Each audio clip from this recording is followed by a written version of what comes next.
ഇതുവരെ പ്രൂൺ ചെയ്തപ്പോഴെല്ലാം നന്നായി തിരിച്ച് വളർന്ന് നല്ലോണം കായ്ച്ചിരുന്ന ഈ പപ്പായ ഏഴാമത്തെ തവണ പ്രൂൺ ചെയ്തപ്പോൾ മാത്രം കുറച്ച് ദിവസം കഴിഞ്ഞപ്പോൾ ചീഞ്ഞു പോകാൻ തുടങ്ങി. അപ്പോൾ വേനൽക്കാലത്ത് പ്രൂൺ ചെയ്തതാണ്.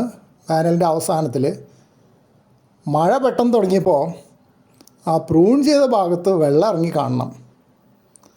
അപ്പോൾ എന്താ ചെയ്യാമെന്നറിയില്ല. എന്നാലും ഒരു സമാധാനത്തിന് അവിടെ ഒരു ഓടിൻ്റെ കഷ്ണം എടുത്ത് വെച്ചു. അപ്പോൾ അതിലെ വെള്ളം ഇറങ്ങില്ല. അത് ശരിക്കും ഏറ്റു. കുറച്ച് ദിവസത്തിനുള്ളിൽ തന്നെ ഇലകളൊക്കെ രണ്ടാമത് വരാൻ തുടങ്ങി. നന്നായിട്ട് വളരുന്നുണ്ട്. ആ പ്രൂൺ ചെയ്ത ഭാഗത്തും കുറേ തണ്ടുകൾ വന്നിട്ടുണ്ട്. അതിന് താഴെ ഉണ്ടായിരുന്ന ഒരു ശിഖരം നന്നായി വളരുന്നുമുണ്ട്. ഇനിയിപ്പോൾ ഒരു വലിയ ചോദ്യമാണ്, ഏതാണ് അവസാനം കൂടുതൽ വലുതാവുക? ഈ താഴെയുള്ള വലിയ ശിഖരമാണോ അതോ മറ്റ് ശിഖരങ്ങളിൽ ഏതെങ്കിലും ഒന്നാണോ? സാധാരണ ഞാൻ കാണാറ് ഏറ്റവും കൂടുതൽ ഉയരത്തിൽ നിൽക്കുന്ന ശിഖരം കൂടുതൽ ശക്തമായി വരും. പക്ഷേ ഇത്തവണ ഒരു പ്രശ്നമുള്ളത്, താഴ്ന്നു വരുന്ന ശിഖരം വളരെ വലിപ്പം കൂടുതലുണ്ട്. മുമ്പേയുള്ള ശിഖരമാണത്, പ്രൂൺ ചെയ്യുന്നതിന് മുമ്പേ ഉള്ളതാണ്.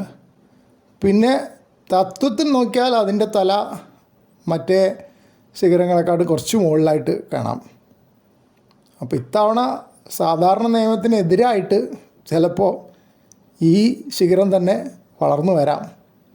പക്ഷേ അപ്പോൾ കുറേ വളർന്നു കഴിയുമ്പോൾ ചെടിയുടെ ബാലൻസിനൊരു ചെറിയ പ്രശ്നം വരും. കാരണം ഇതൊരു കുറച്ച് സൈഡിലേക്ക് വളർന്നിട്ടാണ് മുകളിലേക്ക് പോകുന്നത്.